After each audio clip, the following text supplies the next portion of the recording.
Bienvenidos a este espacio de pedagogía espiritual.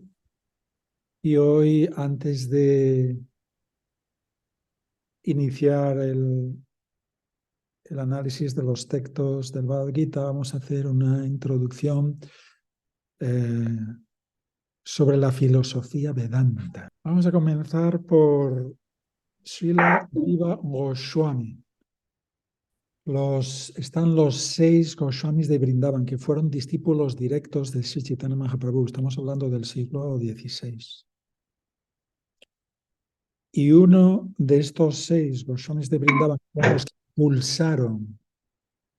fueron los que impulsaron el movimiento de renacimiento del Vaishnavismo o del servicio devocional en el planeta Tierra, fue por sus grandes tratados y deliberaciones filosóficas, Srila Jiva Goswami Prabhupada.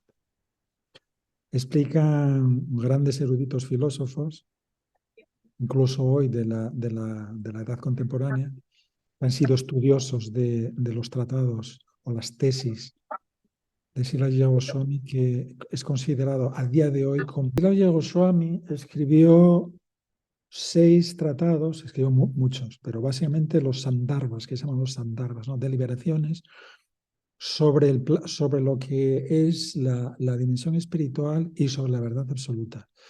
Y hay uno de ellos que se denomina el Bhagavad Sandarbha. Entonces ahí se la lleva Goswami, explica que la verdad absoluta existe eterna y simultáneamente en 4 rasgos, en 4 manifestaciones.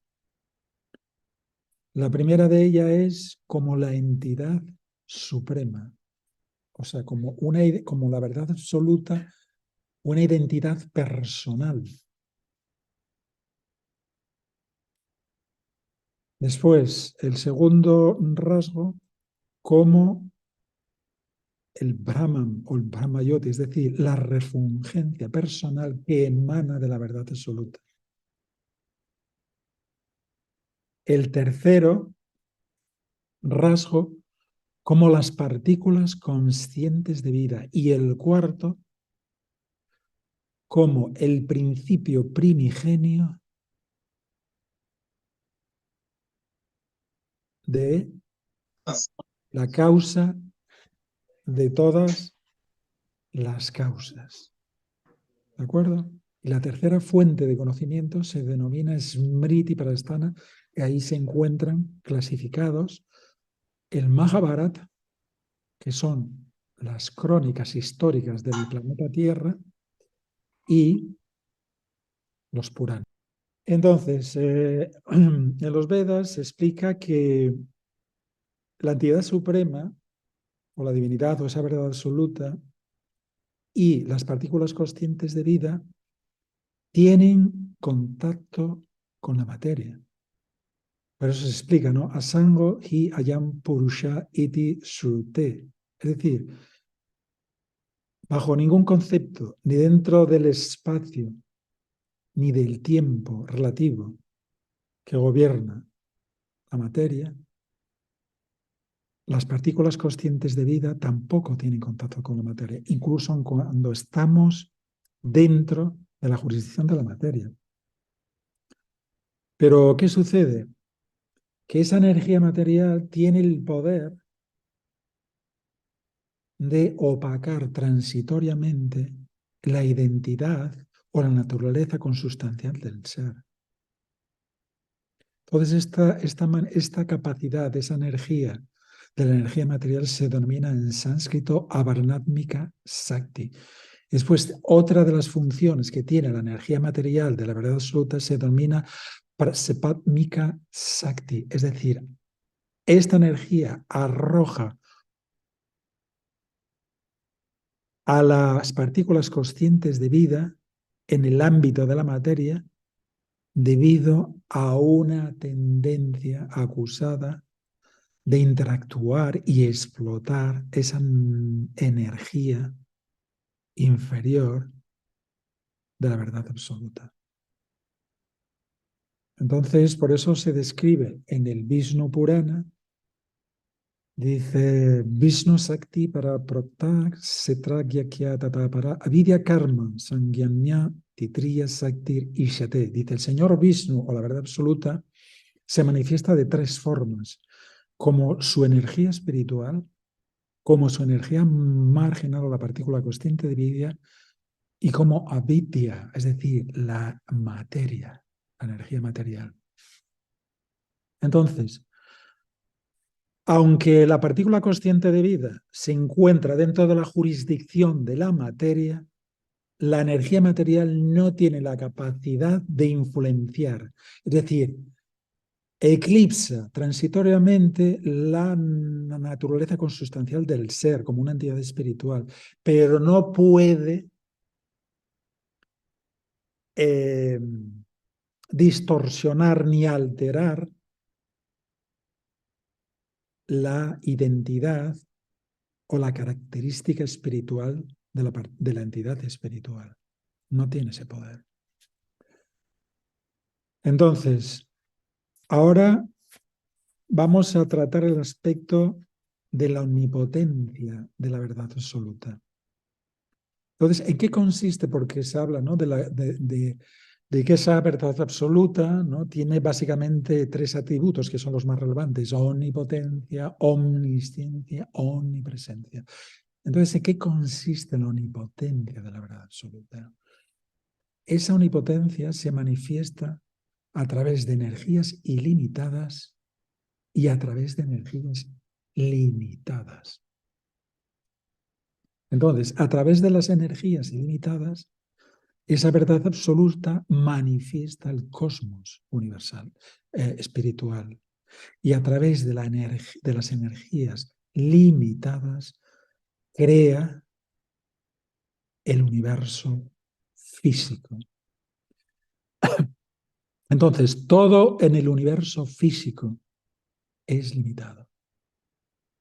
El espacio, la materia y el tiempo están limitados. Por eso se describe en la cosmología védica que el diámetro de este cosmos físico tiene 5 billones de kilómetros. Entonces, ¿en qué consiste esa limitación de la materia?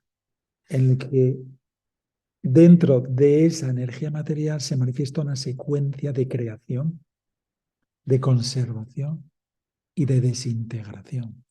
Sin embargo, esta misma secuencia no se produce ni se manifiesta en la jurisdicción de la energía espiritual de la verdad absoluta. Entonces, esta es la gran diferencia que existe entre el cosmos espiritual y el universo físico. Entonces, como esa verdad absoluta es omnipotente, tiene la capacidad de poder manifestar energías ilimitadas y energías limitadas. Y esto se explica cómo se manifiesta esa energía o esas energías limitadas del Señor o de esa verdad absoluta dentro del ámbito de la materia. Y esto también se explica en los Upanishads. Anor, Aniyam, Mahatomahiyam, Admasayantur, Nihito, Guhayam. Anor, Aniyam. Decía, esa energía material limitada se manifiesta en la forma de las partículas conscientes de vida. Y la energía ilimitada se manifiesta en la forma personal de la verdad absoluta descrita en el conocimiento védico como Krishna, la fuente primigenia de la belleza y del amor en grado absoluto e ilimitado. Entonces, ya tenemos básicamente analizadas las tres energías, ¿no?, que predominan, aunque tiene infinitas energías y que son limitadas y limitadas, básicamente se manifiestan en tres, ¿no? La energía espiritual, la energía marginal o partículas conscientes de vida y la energía material o la materia. Entonces, ¿cuál es el fundamento de la existencia de las partículas conscientes de vida? Entonces se explica en los Vedas, es Chit Vilas. Esta es la terminología sánscrita, ¿no?, que se utiliza. Chit Vilas significa esa energía de la verdad absoluta que manifiesta la capacidad de experimentar gozo espiritual. Entonces, ese gozo espiritual se manifiesta a través de las partículas conscientes de vida. Y esto se ratifica en el Vedanta Sutra, que es una de las fuentes que comentamos al inicio de conocimiento védico que se denomina Nyaya Prasthana, es decir, conocimiento de la verdad absoluta a través de la argumentación y de la lógica. Y ahí se explica en uno de los sutras, Ananda Mayo Vyasat. Es decir, la verdad absoluta, la naturaleza inherente a la verdad absoluta es la necesidad o el deseo de experimentar gozo, placer. Entonces, ¿cómo él experimenta ese gozo y placer? A través de la manifestación de la energía chidvilas, es decir, de las partículas conscientes de vida.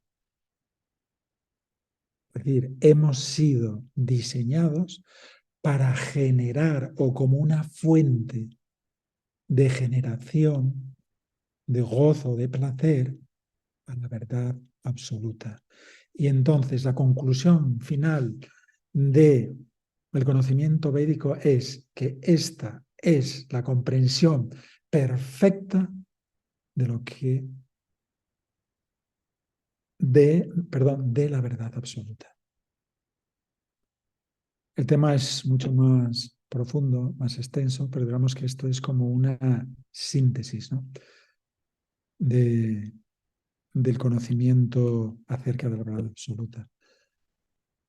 Entonces, vemos que todo lo que aquí se está explicando está en contraposición a esas tesis, hipótesis de los materialistas, ¿no? Los materialistas aducen que la materia es que el origen primordial de la existencia es la materia, que existe por sí misma y que no necesita de nada ni de nadie.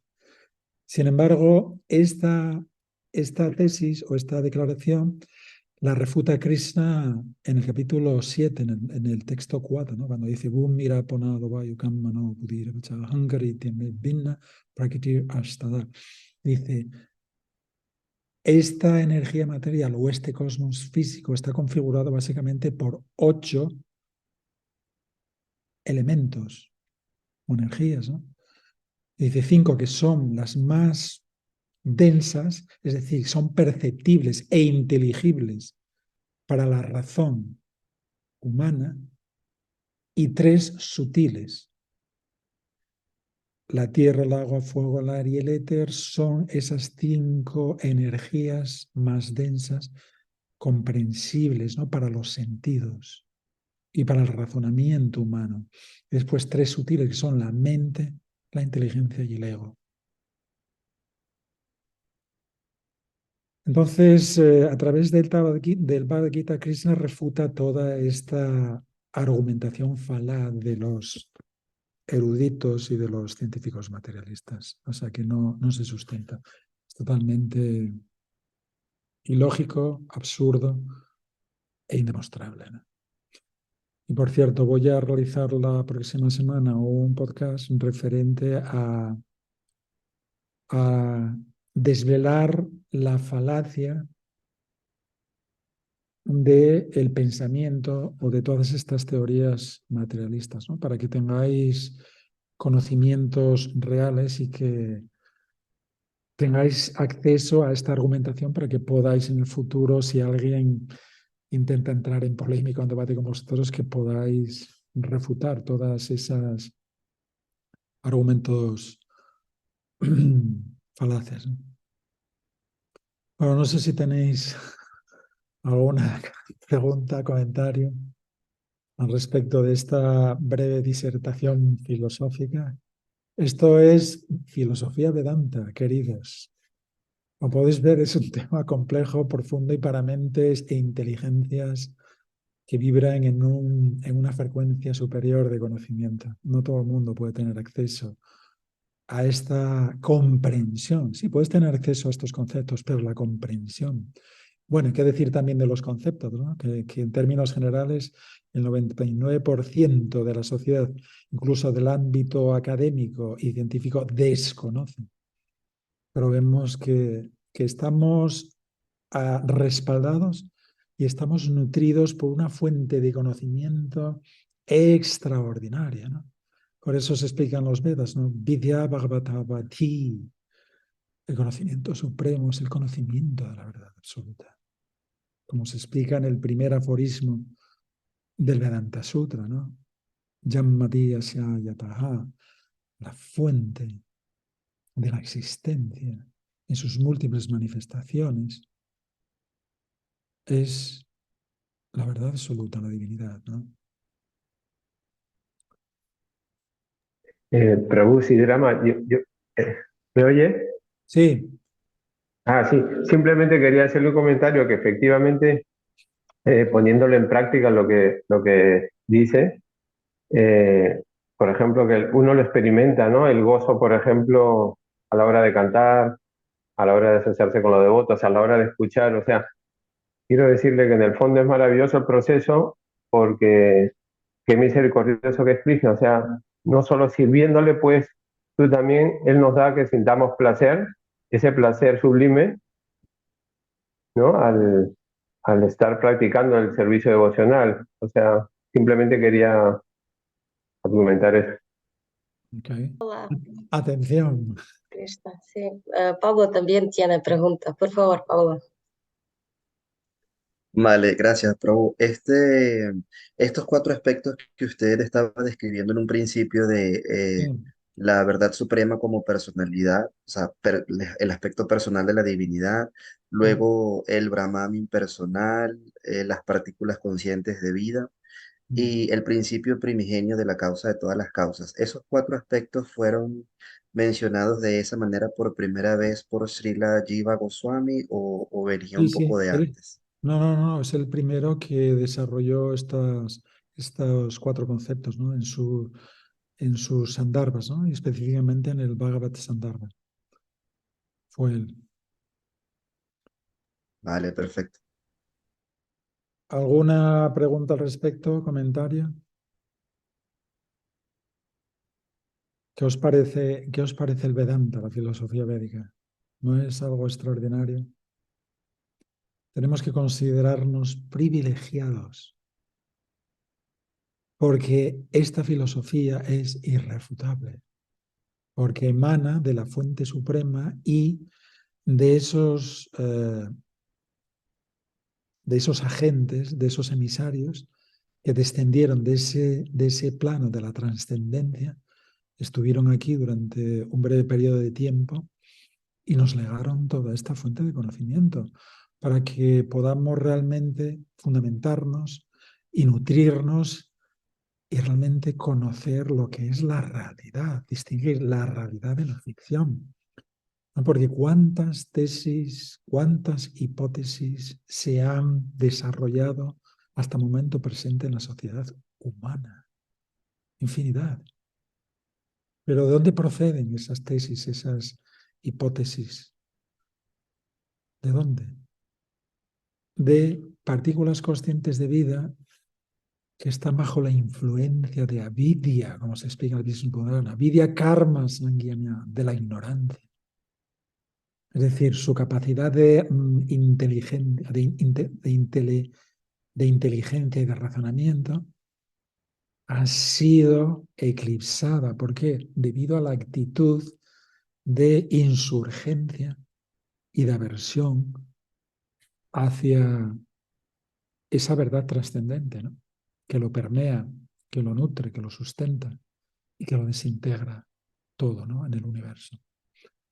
Entonces, estamos eternamente endeudados con todos estos grandes maestros, preceptores espirituales, que nos regaron todo este conocimiento, ¿no? Que vamos a necesitar varias existencias para poder deglutirlo correctamente. Pero bueno, es importante conocer, por lo menos manejar, familiarizarnos con estos conceptos, ¿no? Que cuando estemos interactuando con otras personas que tengan unas posiciones o una cosmovisión distinta o conceptos distintos a los nuestros, podamos argumentar y que no nos vean simplemente como unos personas dogmáticas, seguidores de un proceso religioso, en fin. No tenemos que dar esa imagen al mundo. Por eso es muy importante estudiar. Tenemos que estudiar, tenemos que rumiar esos conceptos, tenemos que integrarlos, tenemos que conocerlos perfectamente, ¿no?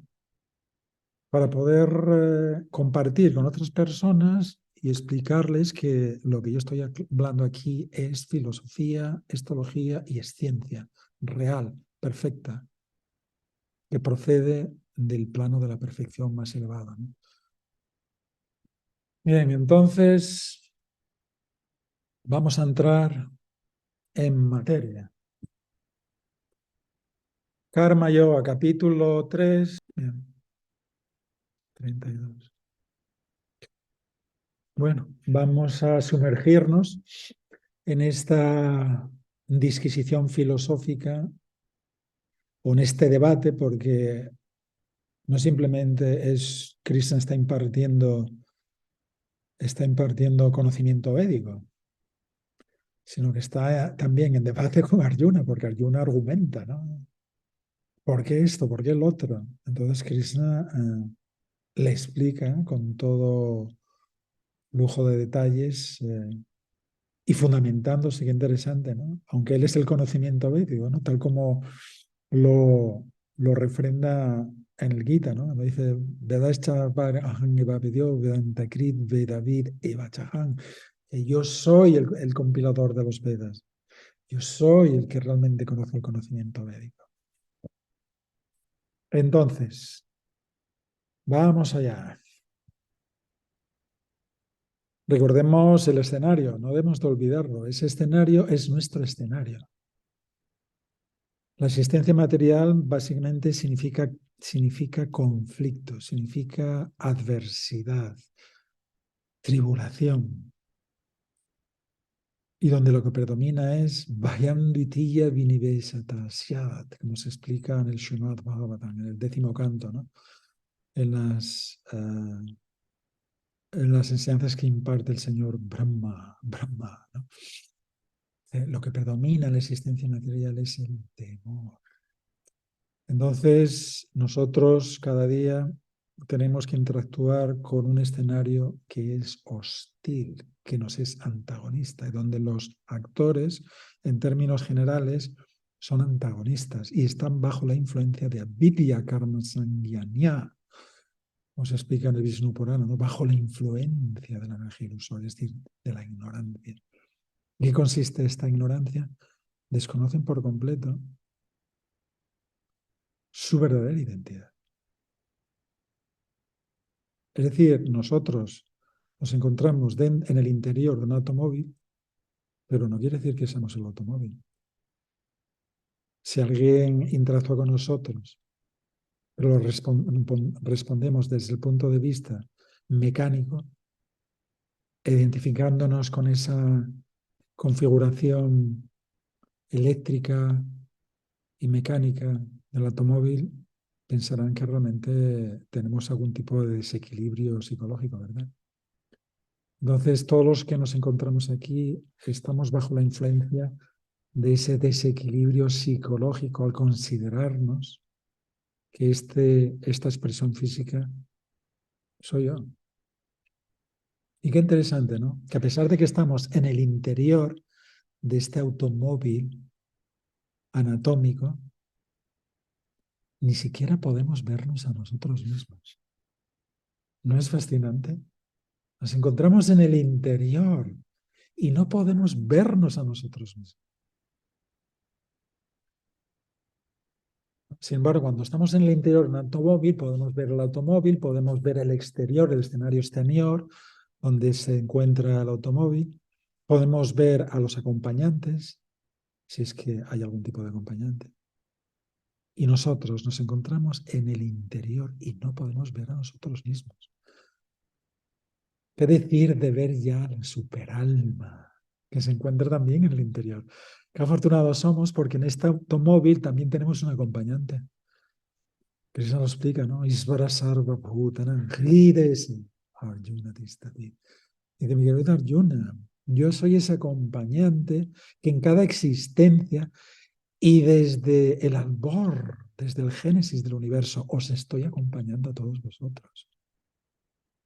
Porque se explica en los Vedas que si esa manifestación, ese monitor interior no estuviese presente, o en el interior, como ese pasajero invisible, desconocido para nosotros, la entidad espiritual no podría existir ni un instante en este conglomerado anatómico.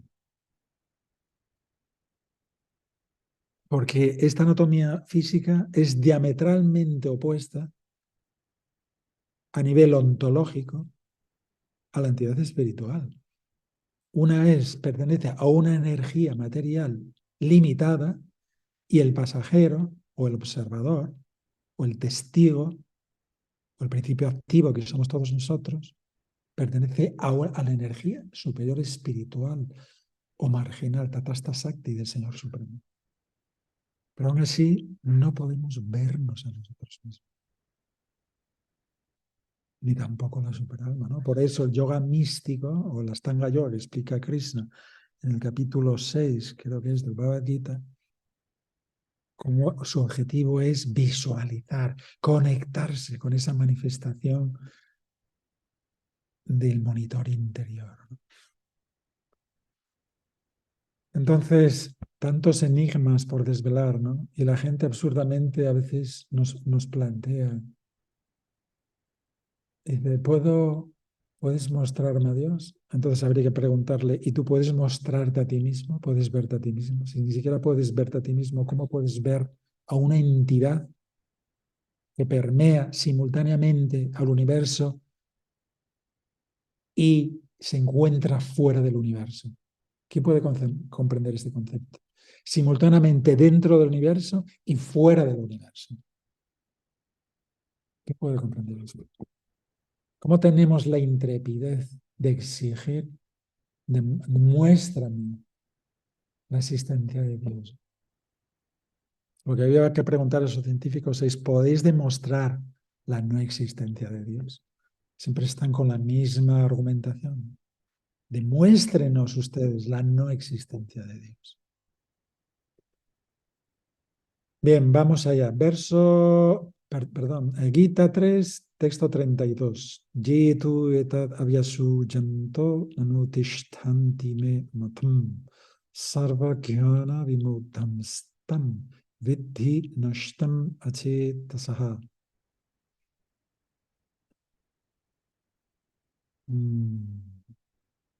Dice, pero ha de saberse que aquellos que por envidia, qué interesante. Aquí Krishna está describiendo un factor importantísimo. Avyasuyanta, envidia. No hacen caso de estas enseñanzas que yo te estoy impartiendo a ti, mi querido Arjuna, y no las siguen habitualmente. Dice, están engañados. Avidya karma sangyanya, ¿no? Que se explica en el Vishnu Purana, ¿no? Están bajo la influencia. Es decir, están bajo la desviación o la opacación. La inteligencia ha sido opacada, ha sido corrompida y desprovistos de todo conocimiento. Por eso Krishna en el Gita también explica, donde dice, Namanduskriti muda papadiante narma mayayapa kitagyana asurambhavan asita. Dice que las personas materialistas, donde lo que predomina o el móvil o el factor primordial de su existencia es la envidia, dice, no prestan atención a estas enseñanzas que yo te estoy impartiendo a ti, Arjuna.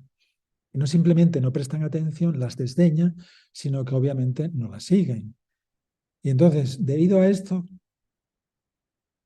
esto es la evidencia empírica de que carecen de conocimiento. Y han arruinado sus esfuerzos por lograr la perfección. Entonces, aquí Krishna nos está describiendo a esta sección de la sociedad, que son el 99.9%, de que Krishna utiliza la palabra envidia.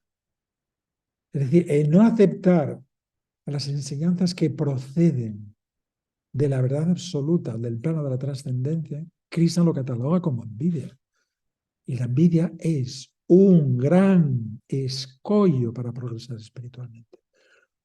Por eso Krishna también explica en capítulos posteriores, ya sastravidin musujya bharata tekama bharata nasasi dingabamnoti na sukan na parangatim.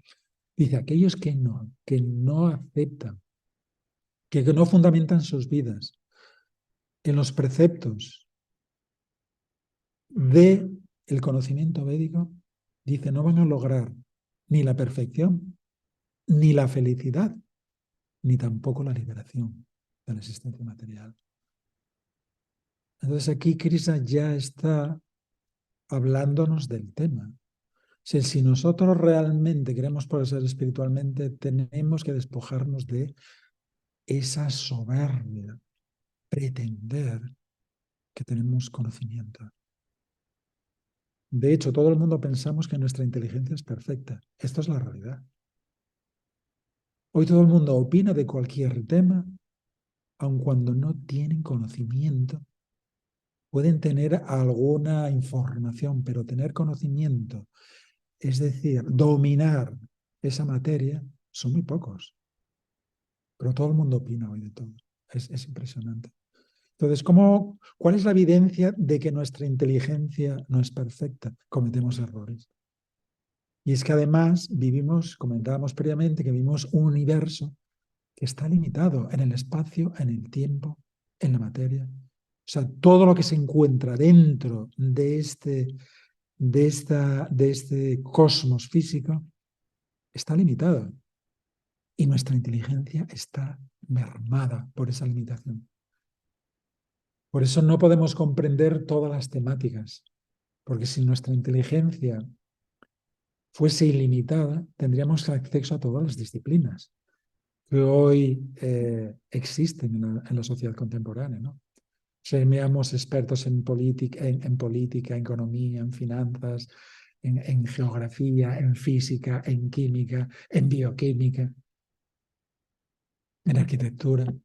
Pero vemos que cada persona desarrolla su inteligencia hasta cierto punto. Uno dentro del ámbito de la economía, otro de la política, otro de la arquitectura, otro de la literatura, otro de la ciencia. Eso es la evidencia de que nuestra inteligencia está limitada. Esa es la realidad, ¿no? Y a veces nos hablan de un tema que no se encuentra dentro de nuestra jurisdicción de conocimiento, y entonces decimos, explicado de una forma muy sencilla para que yo lo pueda comprender, porque es que desconozco esta temática, ¿no? Porque no la dominamos. Entonces lo más importante es dominar la materia. Por eso el Vedanta tenemos que, en la medida de nuestras posibilidades, de la inteligencia que por karma se nos ha otorgado, intentar comprender este conocimiento, ¿no? Entonces, aquí quien está diciendo por envidia, y envidia es un sinónimo ¿de qué? De desobediencia. Eso es la envidia, desobediencia. Cuando nosotros difamamos a alguien, cuando nosotros calumniamos a alguien, cuando nosotros maltratamos a alguien, cuando nosotros acosamos a alguien, ¿cuál es el móvil de todo eso? La envidia. Es la envidia. Envidia es sinónimo de insurgencia. ¿Y dónde surge esa insurgencia? ¿Cuál es el génesis primigenio? Hacia la verdad absoluta, hacia la divinidad. Por eso Krishna explica en el Gita, ¿no? Ichadvesa samutena dvanda mohena bharata. Dice, todas las entidades espirituales que se encuentran dentro de la jurisdicción de la materia están bajo la influencia de dos tendencias disfuncionales, dos tendencias psicológicas disfuncionales. Dice, la envidia y la aversión hacia la aceptación de la existencia de una entidad suprema, que es el que regula, que es el que coordina, que es el que supervisa y gobierna el cosmos físico. Es decir, tenemos que periódicamente hacer una introspección, tenemos que bucear en nuestra topografía interior y de una forma imparcial, sincera e íntegra, detectar esas manifestaciones sutiles de la envidia o de la insurgencia hacia Dios, porque os certifico que están ahí. Están ahí. A veces se manifiesta de una forma muy evidente y otras no tanto, pero está ahí. Por eso se requiere de un alto nivel de consciencia, de observación constante.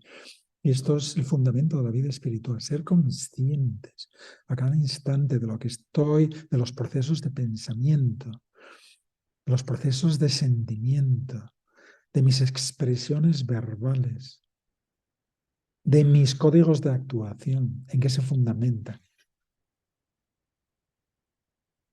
Importantísimo que realicemos estos chequeos periódicos, ¿no? Como cuando vamos a hacer una analítica, tenemos que hacer esa analítica espiritual, a ver en qué nivel se encuentra la envidia, porque de la envidia surgen los demás, ¿cómo se dice? Colaboradores, ¿no? La codicia, la lascivia, la ira, la soberbia, el egocentrismo, todo eso está ahí. Entonces tenemos que estar muy, muy alerta. Sadhi sanchestate swasya prakrite jnanavanapi prakritin janti bhutani nigraha kim karishyati. Bien. Entonces ahora aquí continúa Krishna su disertación. Incluso el hombre, dice incluso, importante aquí, incluso el hombre que posee conocimiento actúa conforme a su propia naturaleza.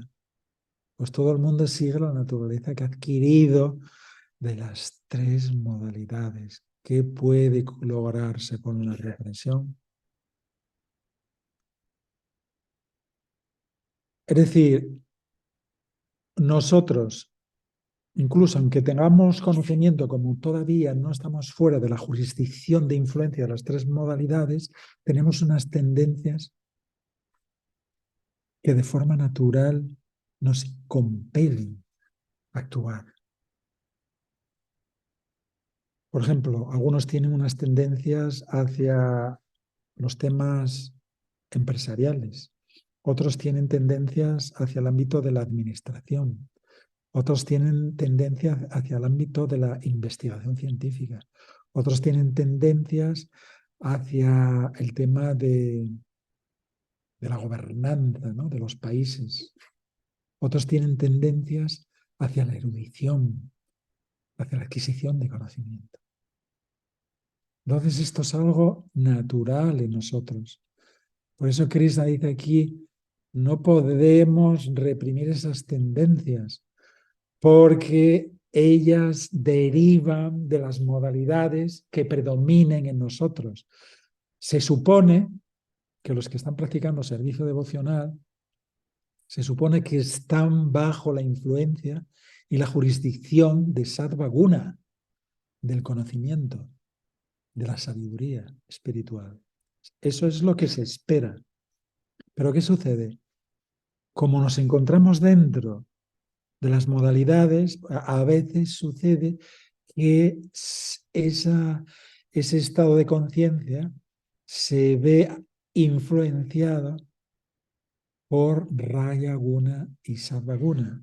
Es decir, entramos en competitividad, sentimos malestar, nos enojamos, la ira se desata y comete todo tipo de tropelías, de desmanes. Pues esto está ahí, está presente. Por eso se explica en el Sumada Bhattan Sattvam Visuddhan Sadhitam, ¿no? Dice que hay que trascender, tenemos que trascender, porque mientras nos encontremos dentro de ese escenario de las tres modalidades o de esos tres estados de conciencia, pues no vamos a poder realmente desarrollar la inteligencia ni la comprensión perfecta de lo que es el conocimiento védico. Va a estar desvirtuado, va a estar influenciado por esa contaminación de esos tres estados de conciencia. Entonces, para eso se explica que muy importante es seguir el procedimiento del servicio devocional, porque gradualmente y en función de nuestras prácticas, en función del interés, de la sinceridad que tengamos de desarrollar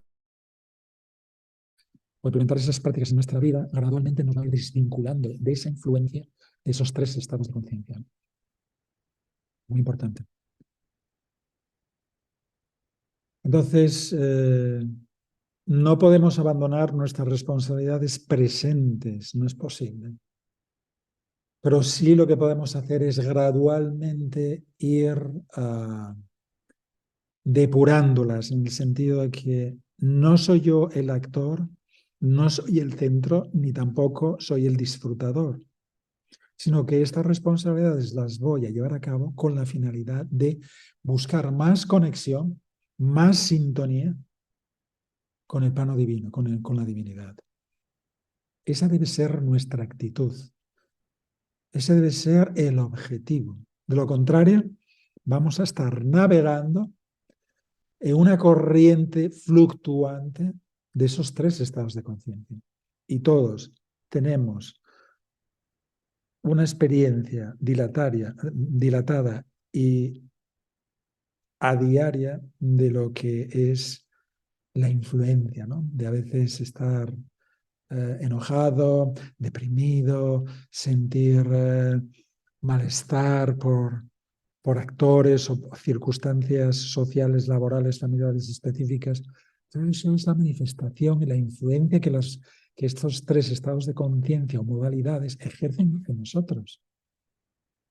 Tenemos que ir trascendiendo eso. ¿Para qué? Para que no nos afecte. Para llegar a un estado de neutralidad. Y obviamente a través de las prácticas del Bhakti Yoga, gradualmente, de una forma paulatina y gradual, vamos a ir disociándonos, porque ese es el objetivo. De seguir en esos vaivenes, en esas fluctuaciones psicológicas y anímicas que constantemente nos acosan de forma implacable, ¿no? Y que tanta aflicción y dolor nos generan. Texto 34.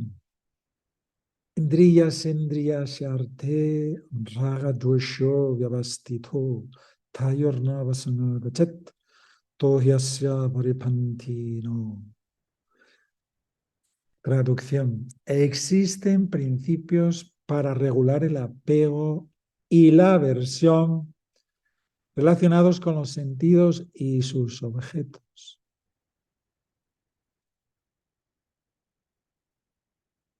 Uno no debe de quedar bajo el control de ese apego y aversión. Es decir, tenemos que trascender las relatividades de la existencia material. Pues ambos son obstáculos, dice, en el sendero de la autorrealización, es decir, de la perfección espiritual. A veces sentimos atracción hacia ciertas dinámicas existenciales, ¿no? Laborales, familiares, nacionales, comunitarias. Y otras veces sentimos aversión. Pero todo eso no es más que la manifestación del mismo condicionamiento. Estamos atrapados en las relatividades. Entonces, esto es un gran encadenamiento a la materia. Pero cuando vamos desarrollando ese conocimiento espiritual superior, gradualmente las tendencias de aversión o de atracción se van diluyendo y simplemente nos volvemos actores, observadores de lo que ejecutamos, pero totalmente con desprendimiento. Tiene que haber un desprendimiento en nuestras vidas. Esos son los efectos y las evidencias de que estamos evolucionando espiritualmente. No nos identificamos cuando las circunstancias son bastante óptimas, bastante positivas, que todo donde la bonanza predomina, o cuando la adversidad, las tribulaciones, esos aludes que a veces nos desbordan y amenazan con sepultarnos. No debemos identificarnos con ninguno de esos dos escenarios, porque estamos atrapados en el mismo juego, ¿no? Del condicionamiento, de la identificación con la materia, con este plano virtual. No olvidemos que la existencia material es una realidad virtual. Para aquellos que queremos experimentar esa virtualidad, esa expresión ficticia de la realidad, que no existe aquí, simplemente es un reflejo. Entonces, como nosotros deseamos experimentar eso, la energía marginal o esa energía limitada material va diseñando escenarios para nosotros. Vamos a leer un poco este comentario de Prabhupada. Dice, aquellos que están conscientes de Krishna se muestran reacios naturalmente a ocuparse en la complacencia material de los sentidos. Sí, esto es una evidencia tangible de que estamos evolucionando espiritualmente. No hay atracción por los diferentes exigencias de los sentidos. No estamos interesados en aromas maravillosos, Carolina Herrera, etcétera, etcétera, Bosch, ningún interés. No estamos interesados en escuchar esa música de rock and roll, de jazz, de blues, de pop. No estamos interesados en eso. No estamos interesados en viajar para a ver qué hay en Nueva York, o qué hay en Bali, o qué hay en Melbourne, o qué hay en Montreal. No estamos interesados en eso. No estamos interesados en hoy voy a hacer una comida suculenta. ¿No? No estamos interesados en eso. Tenemos que ingerir alimentos, obviamente, ¿no? Pero simplemente como una cuestión de supervivencia de este cuerpo. Más allá de eso, ya estamos cayendo dentro de las banalidades gastronómicas, que en el ámbito espiritual no es recomendable. Es decir, tampoco hay que llegar a austeridad extrema, ¿no? De vez en cuando podemos prepararnos si hay algún tipo de receta que nos encanta, bueno, pues ¿por qué no? Lo preparamos, ofrecemos al Señor, le decimos, mira, Señor, hoy necesito darle placer al paladar, a las papilas gustativas. Así que, por favor, yo humildemente te suplico que aceptes esta ofrenda, ¿no? ¿Por qué no? Está bien, Krishna conoce perfectamente, ¿no?, dónde estamos, ¿no?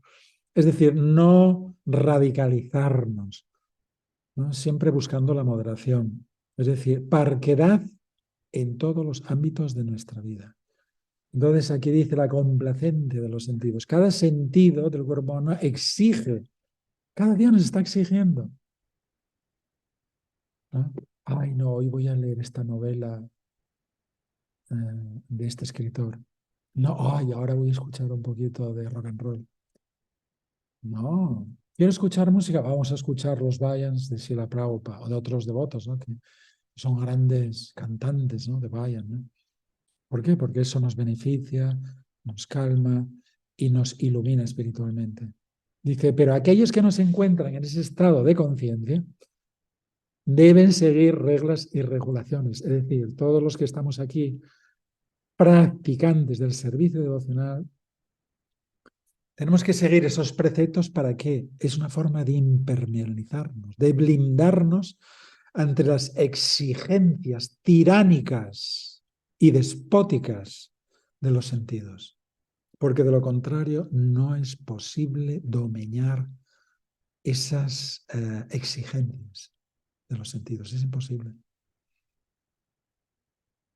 Pero si nosotros practicamos esos preceptos que se establecen, ¿no?, en la literatura védica, entonces sí vamos a ir gradualmente dominando, controlando, ¿no?, los sentidos que son nuestros verdaderos enemigos.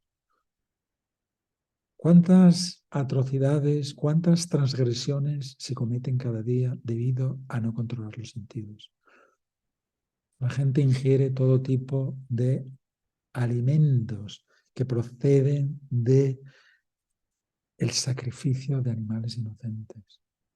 La gente ingiere sustancias tóxicas que perjudican gravemente su salud. Tabaco, alcohol, cafés, drogas. Todo eso es debido a los sentidos. Surge la codicia porque mira qué coche, qué automóvil de gama alta de la casa, BMW o Porsche o Maserati. Todo eso es la tendencia de los sentidos, ¿no?, que después generan que los enemigos internos, ¿no?, los 6 grandes enemigos, la lascivia, la ira, que dice, se manifiesten con poder, ¿no?, y exijan parte, quieren formar parte de esa tiranía, ¿no? Dice, el disfrute desenfrenado de los sentidos es la causa del enjaulamiento material. Pero aquel que sigue las reglas y regulaciones de las escrituras reveladas no se enreda con los objetos de los sentidos. Esto es lo que se denomina sadhana, disciplina. Tenemos que aprender a disciplinar. En las especies de vida inferiores, la disciplina no existe. Son criaturas que simplemente se encuentran en un estado de evolución y bajo el control de las leyes de la naturaleza. Pero nosotros como humanos tenemos una responsabilidad mayor y se nos exige que vayamos aprendiendo a ser los dueños, los maestros de nuestros sentidos. Por ejemplo, el disfrute sexual es una necesidad del alma condicionada y el mismo se permite bajo la licencia de los vínculos matrimoniales. De acuerdo con las disposiciones de las escrituras, está prohibido tener relaciones sexuales con cualquier otra mujer u hombre que no sea la esposa de uno. A todas las demás mujeres uno las debe ver como propia madre o padre. Pero a pesar de dichas disposiciones, el hombre aún así siente inclinación a tener relaciones sexuales con otras mujeres, la fornicación. Y de estas propensiones deben ser contenidas, de lo contrario se volverán obstáculos en la autorrealización, en la senda de la autorrealización. De hecho, se explica en el Bhagavatam, Yamaitunadi Gihamidi Suchanhitu Chankandu Yanena Karayor Iva Dukadukan. Dice, el mayor confinamiento para el alma condicionada es la tendencia al disfrute sexual. Ese es el gran grillete. Y todo el conocimiento védico está fundamentado en evidenciarnos, en desvelarnos que ahí está el verdadero problema. Si yo soy una entidad espiritual, ¿por qué me identifico con unas tendencias tiránicas y despóticas de los sentidos? que están relacionadas con este cuerpo. Si yo no tengo nada que ver con este automóvil, estoy dentro de este automóvil, pero es que yo no tengo nada que ver con este automóvil. Esto significa ignorancia. O sea, cuando uno desarrolla esas tendencias, los Vedas dicen, estás bajo la influencia de avidya, una falsa comprensión de la realidad. Te estás identificando con algo que tú no eres, estás dentro de eso, pero no eres eso. Esto lo podemos teorizar, podemos desarrollar una comprensión analítica y filosófica, pero integrar eso, vivenciar eso, eso es otro nivel, requiere de otro nivel. Y para eso hay que practicar, y eso significa que hay que seguir los preceptos, porque son ese dique de contención. De lo contrario, vamos a estar implicados como todo el mundo allá afuera. Intentan derivar placer, intentan opacar o ocultar toda esa aflicción, toda esa frustración, todo ese dolor a través de toda esa manifestación o exigencia banal de los sentidos, ¿no? Y lo único que están haciendo es simplemente implicarse cada vez más en la telaraña de la existencia material, porque todo eso está generando una secuencia de causas y efectos que posteriormente tendremos que asumir. Y va a ser doloroso. Y ya tenemos constancia, todos nosotros, de circunstancias o de efectos reactivos que de súbito se producen en nuestra vida, negativos y dolorosos, y sabemos que eso se debe a actividades o transgresiones hacia los principios de la vida y de la evolución. Esto es la realidad, no hay otra.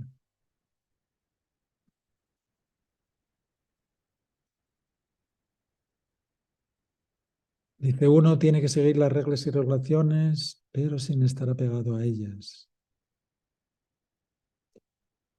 Es decir, somos conscientes de que tenemos que seguir unas disciplinas, ¿no? Pero la finalidad no es la disciplina, sino liberarnos de esas exigencias, ¿no?, tiránicas y despóticas de nuestros sentidos. Dice, el espíritu a disfrutar de los sentidos ha estado vigente durante muchísimo tiempo debido a la asociación con la materia, por supuesto. Si nosotros frecuentamos un hábito específico dentro del ámbito del fútbol, del ámbito de la música, del ámbito de la política, del ámbito de la ciencia, del ámbito de la moda, gradualmente vamos a sentirnos influenciados por esos escenarios. Entonces nosotros, como llevamos mucho tiempo frecuentando la interacción con la materia, entonces esa tendencia a explotar la materia y a los demás, a ver a los demás no como un sujeto individual, sino como un objeto de mi placer, entonces está tan arraigado en nosotros que es muy difícil desvincularse, cercenar esas tendencias, ¿no? Afortunadamente, mediante la práctica del servicio devocional, gradualmente y con paciencia y determinación, vamos a ir desconectándonos y esas tendencias se van a ir diluyendo.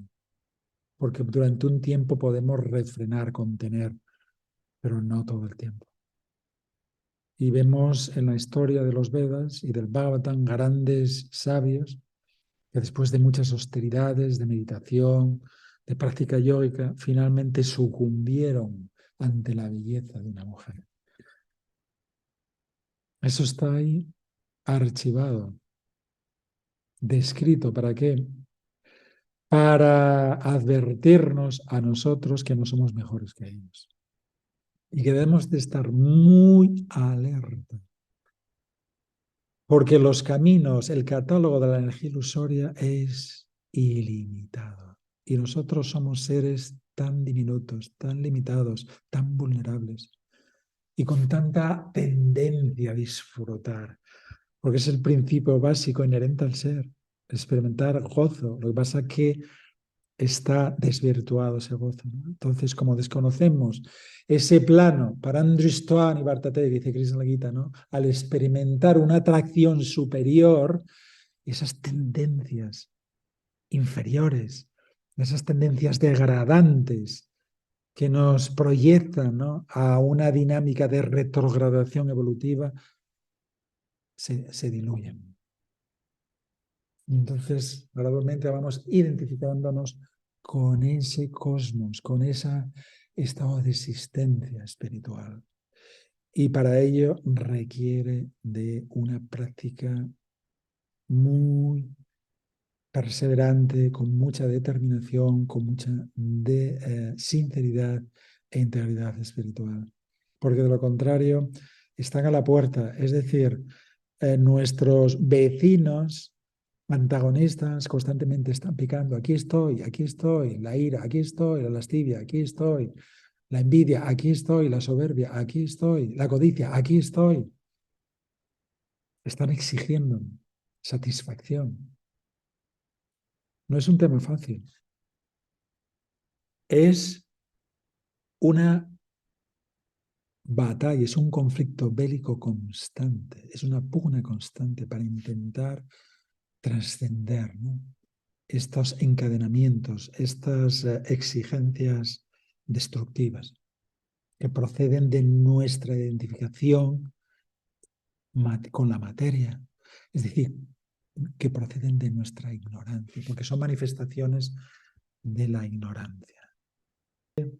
Sabemos que no somos esta expresión física, pero es el único vehículo del que disponemos para poder evadirnos de este laberinto letal en el que nosotros nos hemos implicado.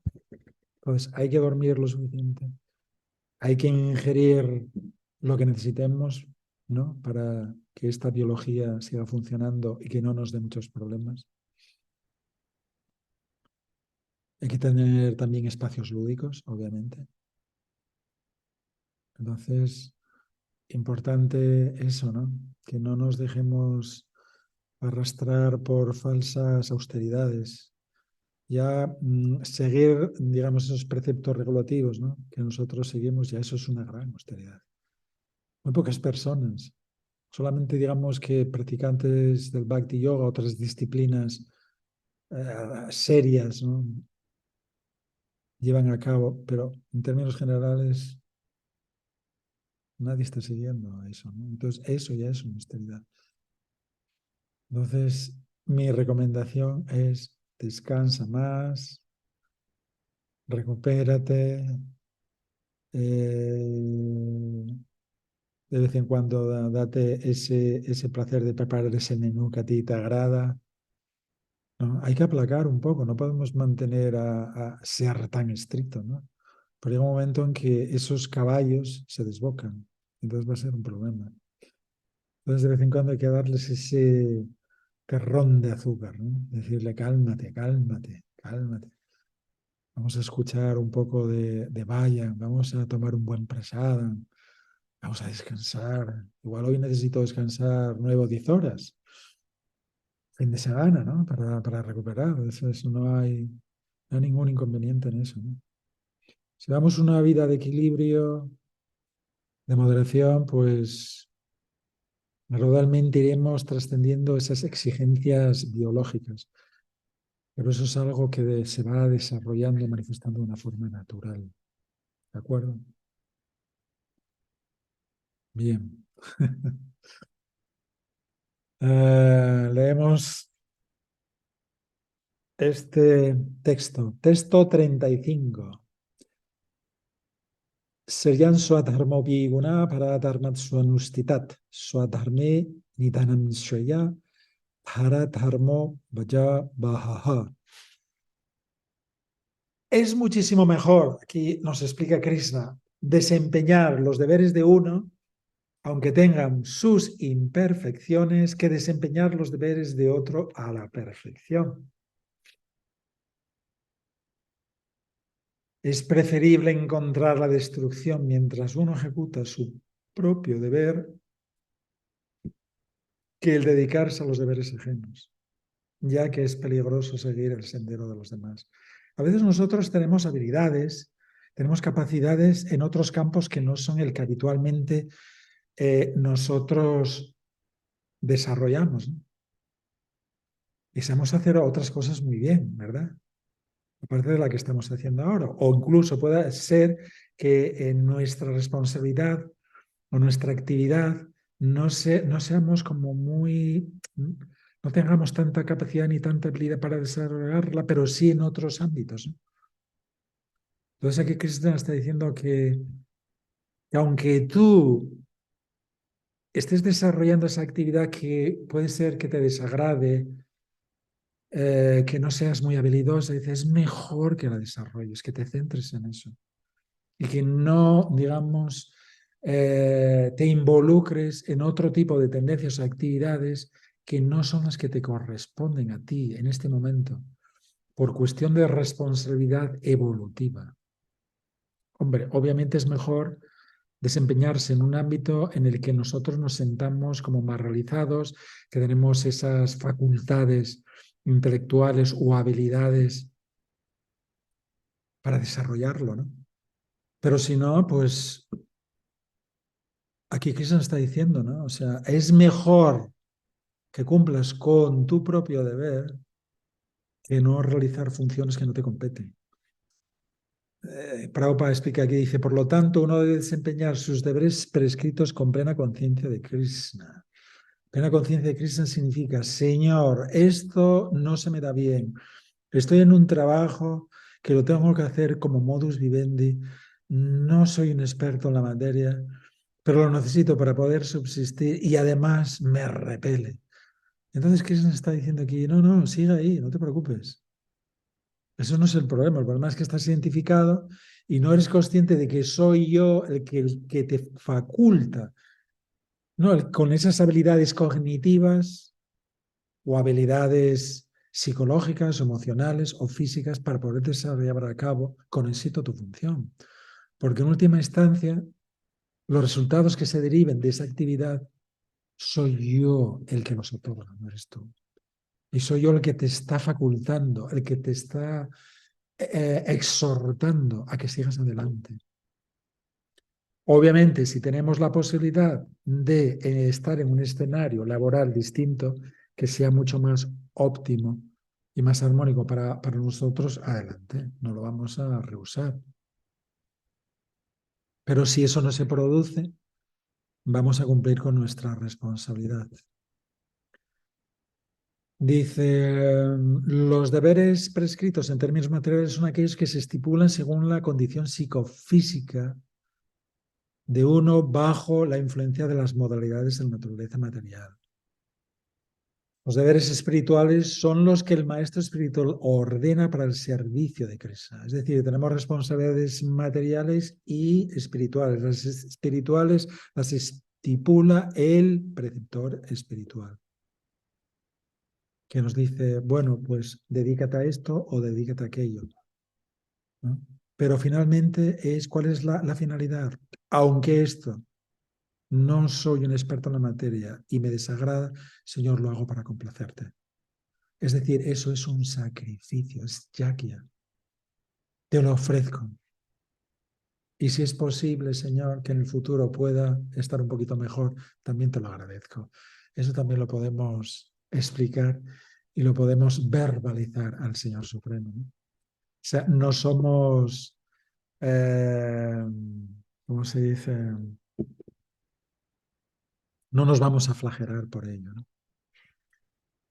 Dice, más ya sea en términos materiales o términos espirituales, uno debe aferrarse a sus deberes prescritos, incluso hasta la hora de la muerte, antes que imitar los deberes prescritos de otro. Arjuna era un guerrero. ¿Y qué sucedió? Llegó un punto en que estaba actuando como si fuese un sabio, o sea, un académico, ¿no? Que pertenecía al estamento intelectual. Le dijo Krishna, no. O sea, tú estás aquí desvirtuando, ¿no? Y estás tergiversando la realidad. Tú eres un guerrero. Tú te has preparado toda tu vida para combatir y para gobernar. Y ahora me estás argumentando con todo tipo de lógica y argumentación filosófica, propia de quién, de los filósofos, de los intelectuales, pero tú no eres eso. Krishna ahí realmente desveló esa actitud, ¿cómo describirla? Hipocresía, ¿no? O sea, ¿qué me estás diciendo, Arjuna, ¿no? Entonces dice, puede que los deberes en el plano espiritual sean diferentes de los deberes del plano material, pero el principio de seguir la indicación autorizada siempre es bueno para el ejecutor. Si nosotros tenemos un maestro espiritual y nos dice, bueno, yo sé que ahí en esa actividad laboral no es, pero bueno, de momento tú siga ahí. Tú siga ahí más adelante, cuando aprendas lo que tienes que aprender, es decir, tienes que aprender a aceptación, tienes que aprender a ser condescendiente con los compañeros de trabajo y algunos de ellos son antagonistas, son gente que te es hostil, tienes que aprender a desarrollar astucia, tienes que aprender a ser manso y humilde. Tienes que aprender a ser responsable con tus actividades y demostrar realmente tu integridad espiritual, tu honestidad, tus principios morales y éticos. Entonces, todos estos elementos son para desarrollarlos en esos escenarios laborales o familiares o del tipo que sean, que pueden ser antagonistas, pueden ser desagradables, ¿no? Para nosotros.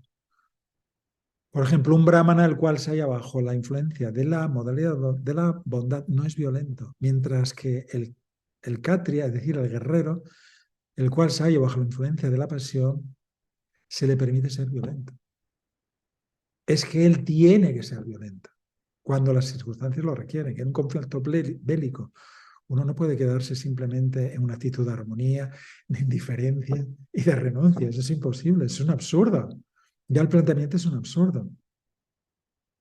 Lo mismo cuando un académico, un intelectual, un pensador, quiere mostrar cierto tipo de beligerancia en escenarios que no le corresponden, que están fuera de lugar. Entonces, todo el mundo tiene que limpiar su corazón, es decir, transformar su conciencia mediante un proceso gradual y no de una forma abrupta. Los cambios los radicalismos no funcionan. Y ahora nosotros tenemos unos hábitos que no son los más higiénicos o que no son los más recomendables. Bueno, vamos gradualmente a ir tomando conciencia de que eso es perjudicial y tengo que abandonarlo. Y simultáneamente sigo con las prácticas, sigo intentando comprender y analizar todo este conocimiento que Krishna nos está exponiendo en el Bhagavad Gita. Y esto lo podemos trasladar a todos los ámbitos de nuestra existencia. La radicalidad no funciona. Sin embargo, cuando uno trasciende las modalidades de la naturaleza material y se sitúa plenamente en el estado de conciencia de Krishna, puede realizar cualquier cosa bajo la dirección del maestro espiritual genuino.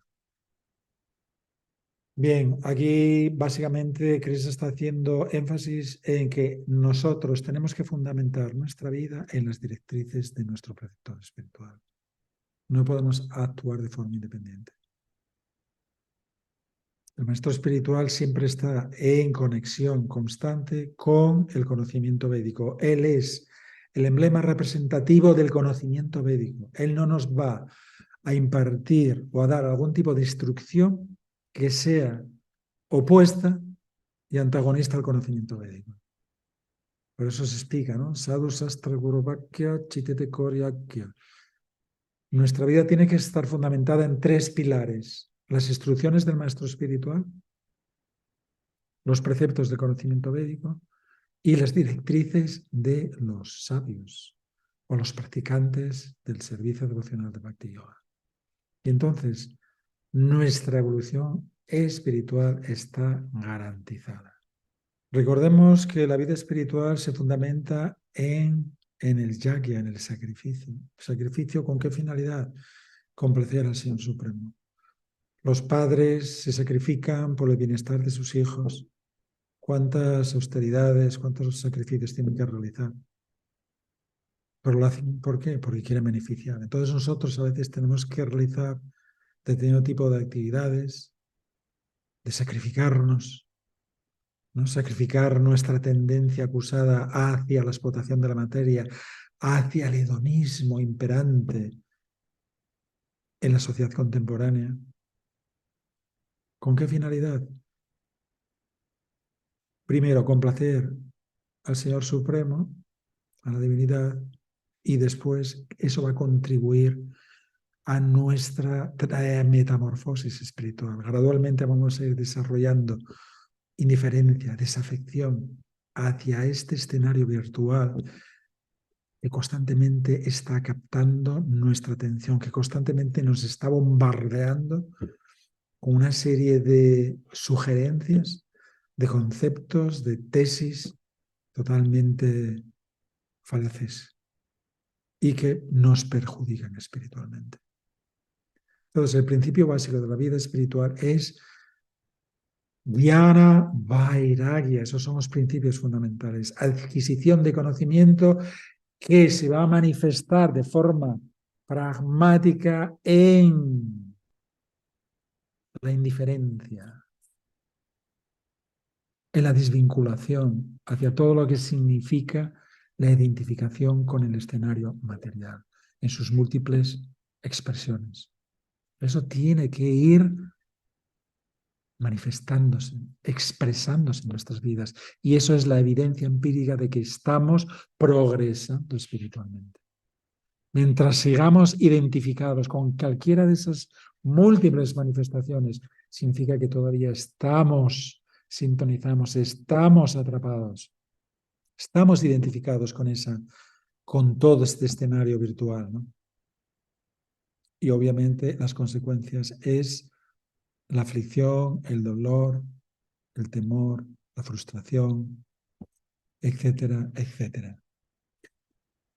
Leemos, Atakena Arjuna Uvacha, Atakena Prayuktva Jamphavanchara Purusha Anichang Pivarshineya Valat Iva Niyoyitaha.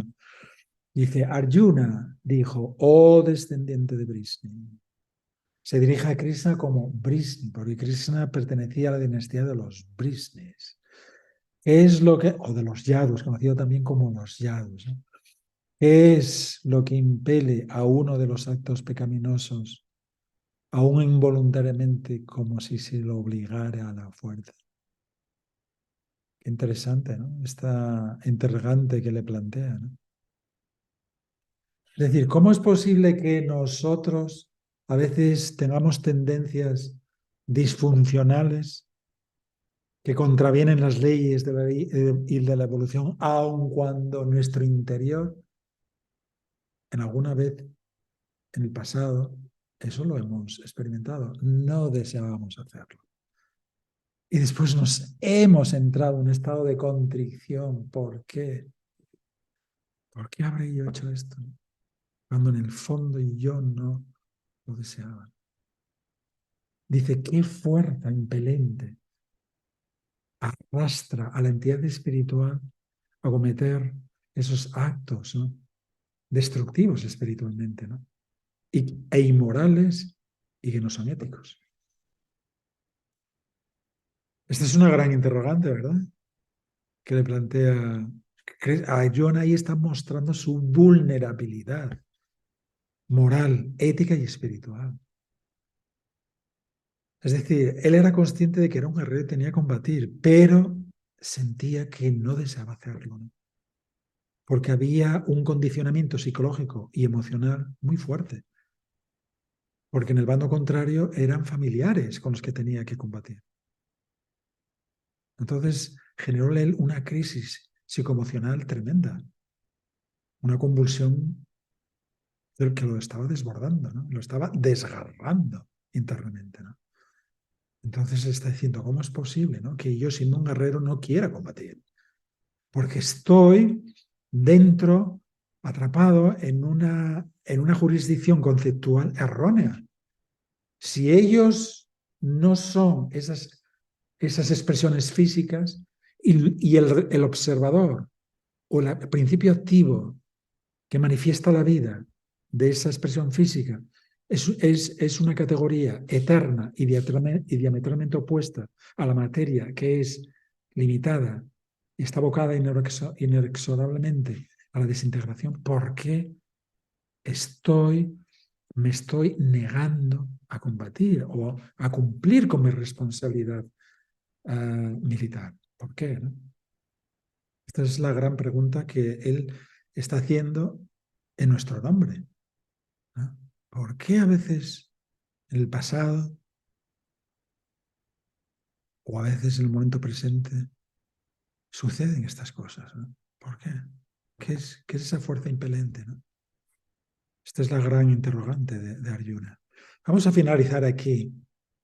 Vamos porque ya en el próximo texto, ahora la autoridad suprema, el conocimiento védico personificado, le va a responder.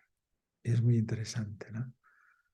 Lo que le responde. Este es otro de los versos emblemáticos del Bhagavad Gita, donde explica, ¿no? ¿Qué es esa fuerza impelente que nos arrastra, ¿no? Que va en contra de nuestra volición, ¿no? De nuestro poder volitivo, ¿no? Y caemos en ese fango, ¿no? de existencia degradante que nos flagela, que nos perjudica, ¿no? Muy interesante. El próximo día lo vamos a abordar, ¿de acuerdo? Bien, ¿cómo estáis los supervivientes de este análisis? Recordemos que el Gita es filosofía, es un tratado filosófico. Caballeros, esto no son esas veleidades ni esas banalidades que se comentan en el ámbito de la sociedad contemporánea, ¿no? Esto es filosofía del grado más elevado. Está hablando la autoridad suprema, el filósofo supremo, ¿no? Entonces comprendo que pueda crear cierto cortocircuito por momentos.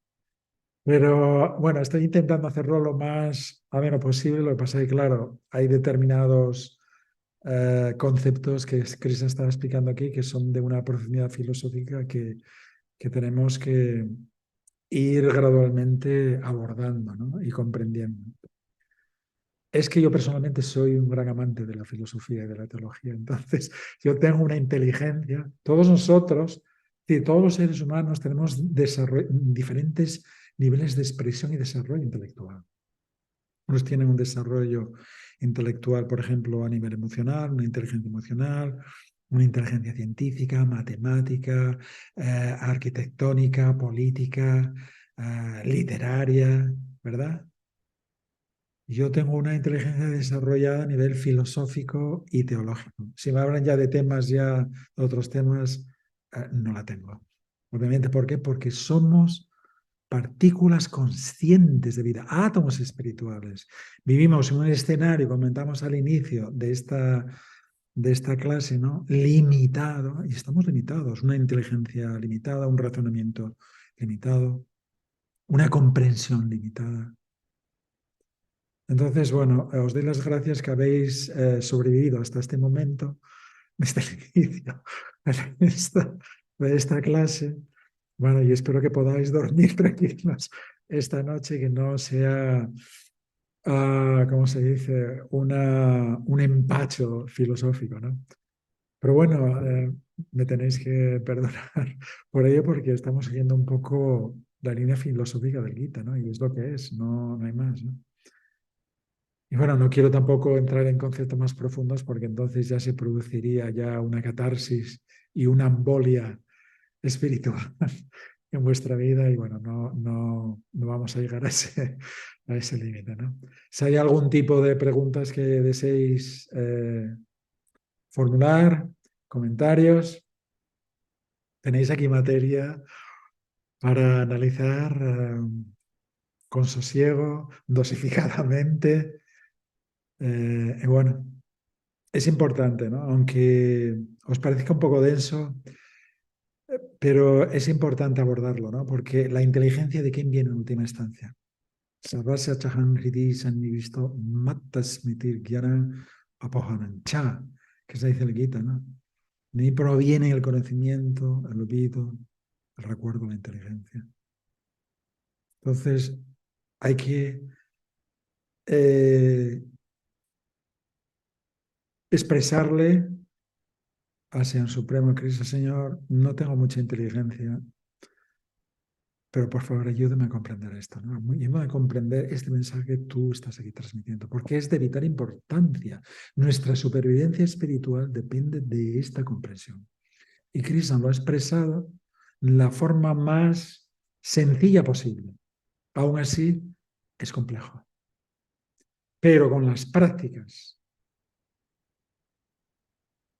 del servicio devocional, a medida que nosotros vayamos depurando nuestra conciencia y nuestra inteligencia, todo esto va a ir clarificándose. Por eso se explica en el Sutasvatar Upanishad, yasya deve parabhaktis yata deve tataguro tasyaite katita hyarta prakasante mahamana. Dice, aquellos que tienen una confianza implícita, muy interesante, ¿no? El factor importante, dice una confianza implícita, tanto en el preceptor espiritual como en el Señor Supremo, dice, todo ese conocimiento védico se va a revelar.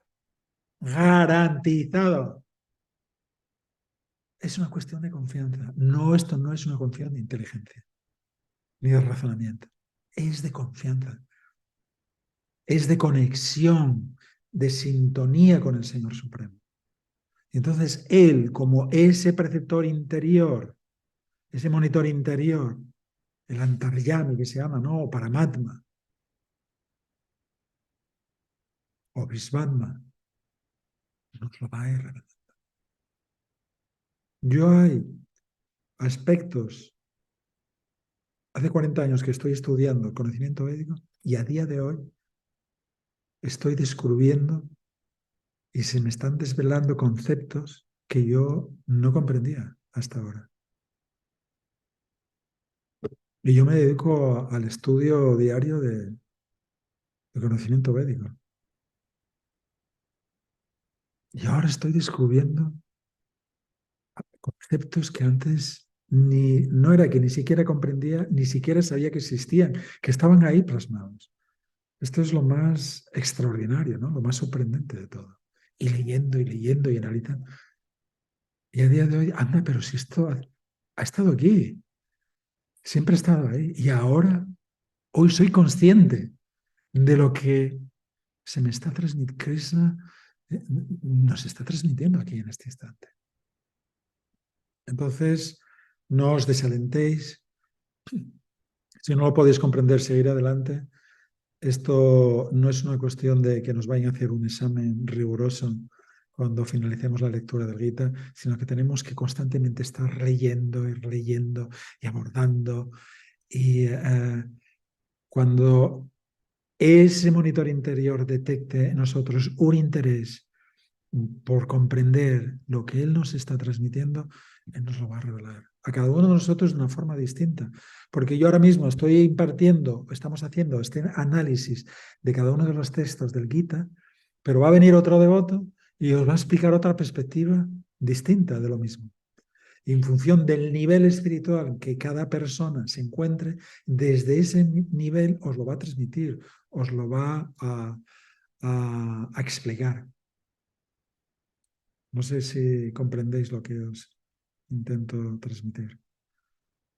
Entonces, por eso, cada uno de vosotros, hoy lo comprendéis así, y dentro de un tiempo, cuando ya haya una evolución, una metamorfosis más profunda de vuestra conciencia, ese mismo texto se va a manifestar, se va a desvelar, ¿no? Se va a abrir, se va a encender esa comprensión. Krishna os lo va a desvelar.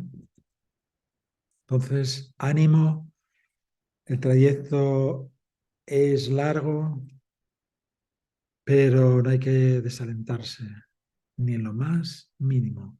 Al contrario, esto debe ser júbilo para nosotros, ¿no? Porque estamos intentando acceder a una fuente de conocimiento que es básicamente desconocida en este planeta. Y una fuente de conocimiento muy elevada. O sea, el origen de este universo y todo lo que está aconteciendo en este universo se fundamenta en el conocimiento védico. Entonces, qué afortunados somos, ¿no? Entonces, por eso yo os exhorto a que leáis, que estudiéis, que analicéis, que utilicéis toda vuestra inteligencia, vuestro razonamiento y que obviamente oréis al Señor, Señor, ayúdame, bríndame la inteligencia y la sabiduría para poder comprender lo que en este momento tú aquí estás describiendo, ¿no? Ese debe de ser el talante, la actitud para abordar esta lectura, este estudio del Gita, que es muy elemental. Esto es conocimiento védico o filosofía muy elemental. Es decir, ya de otros niveles más elevados, ¿no? Más complejos. Bien, pasamos aquí a la gran Sila Bhaktisiddhanta. Sila Bhaktisiddhanta, qué gran erudito, qué gran filósofo. Cómo me gustaría haber estado presente en ese momento en el que estuve aquí, ¿no? Porque era un erudito, pero de una talla extraordinaria, excepcional. Sila Bhaktisiddhanta. O sea, yo no me puedo equiparar, vamos, ni lo más remoto. O sea, yo soy nada, un aprendiz. Entonces, bueno, o sea, estar en presencia de aquel ser, ¿no? De aquella gran personalidad, ¿no? Con aquellas disertaciones filosóficas que algunos de sus discípulos comentan, o comentaron en ese momento, porque ya no hay nadie aquí presente de su generación, de sus discípulos, dice que no podíamos comprender realmente lo que nos estaba hablando. No comprendía. Dice, posteriormente, con el transcurso de los años, normalmente fuimos comprendiendo, ¿no? Algunos aspectos de esos conceptos que él nos transmitía, ¿no? Conocimientos védicos, o sea, conocimiento védico. Bien, pregunta 31. Tenemos que desarrollar una fe, una gran confianza, una gran convicción en Dios. Y de nosotros constantemente, es decir, todos nuestros maestros espirituales predecesores y todo el conocimiento, de nuestra finalidad es exhortar a todos los seguidores de las prácticas del servicio devocional a que desarrollen su confianza en Dios. Dice, su éxito depende de su buena fortuna. Qué interesante, ¿no? De la buena fortuna. Como si esto fuera algo aleatorio. Pero no es algo aleatorio. Cuando está aquí, si la Bhakti está diciendo es buena fortuna, se está refiriendo a si hay una buena predisposición por nuestra parte, si hay un verdadero o un intenso deseo por desarrollar esa confianza, esa convicción en el Señor Supremo, en la verdad absoluta, entonces nosotros vamos a ir desarrollando esa plena confianza y convicción. Porque en última instancia, toda esta disertación filosófica, toda la temática, todo el conocimiento védico culmina en la confianza. Si no hay confianza, por mucho conocimiento que tengamos, nos vamos a quedar en el plano meramente intelectual, pero no vamos a desarrollar conexión. Y conexión significa confianza, convicción, en que ese todo orgánico, ese plano infinito, la característica esencial es que es, como se explican los Vedas, un océano de misericordia. Si nosotros podemos comprender lo que significa el concepto de océano de misericordia.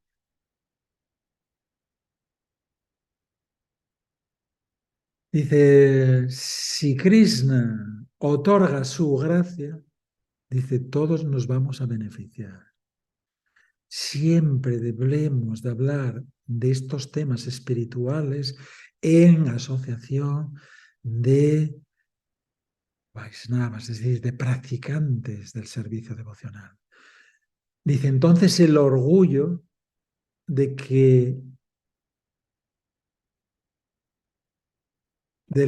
nosotros somos los actores principales del escenario cósmico, de la historia cósmica de la evolución, gradualmente se va a ir diluyendo. Dice, nuestra mente puede ayudarnos a identificarnos con diferentes tipos de deleites sensuales. Dice, pero con el servicio devocional nosotros vamos a desarrollar la naturaleza intrínseca del ser y se despertará en nosotros nuestra identidad espiritual pura y siempre vamos a estar cultivando lo que en sánscrito se dice harikata, es decir, sumergiéndonos, navegando las corrientes de todo ese conocimiento que describe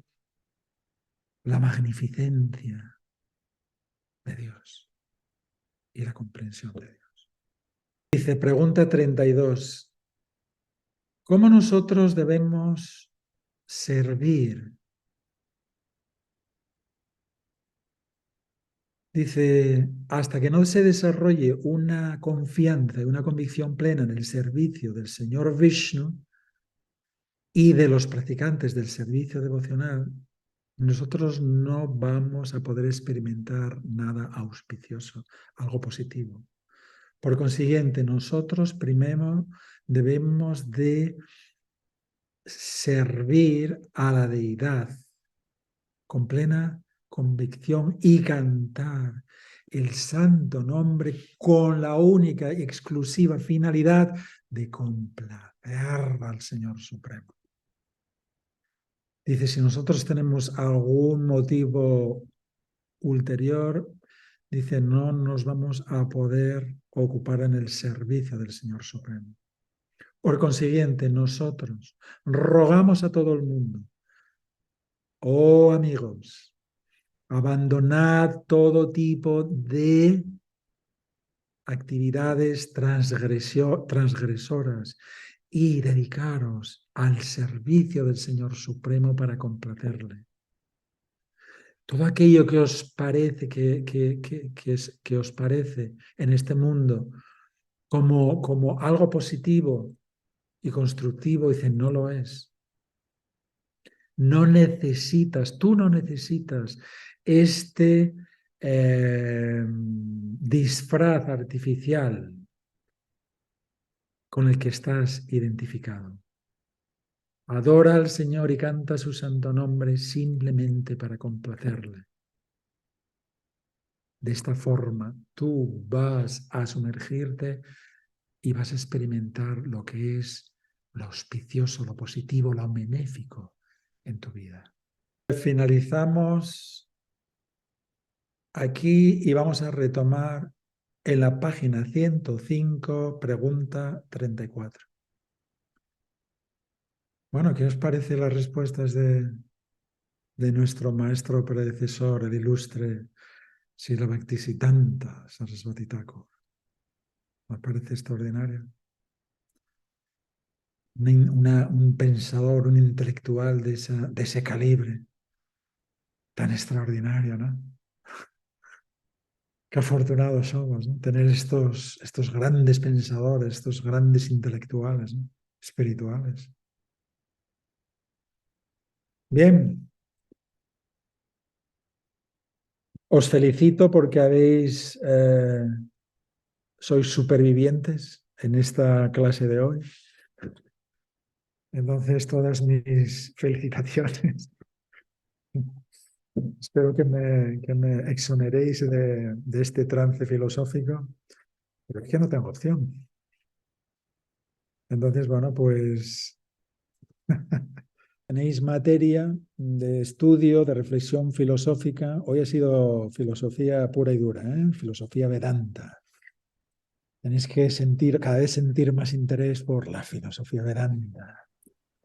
Los vedantistas. Nosotros somos aspirantes a ser vedantistas, grandes pensadores, grandes filósofos. Eso es la corriente védica. Los más eruditos, los más excelsos, ¿no? Los más ilustres. En eso nos tenemos que convertir, señores.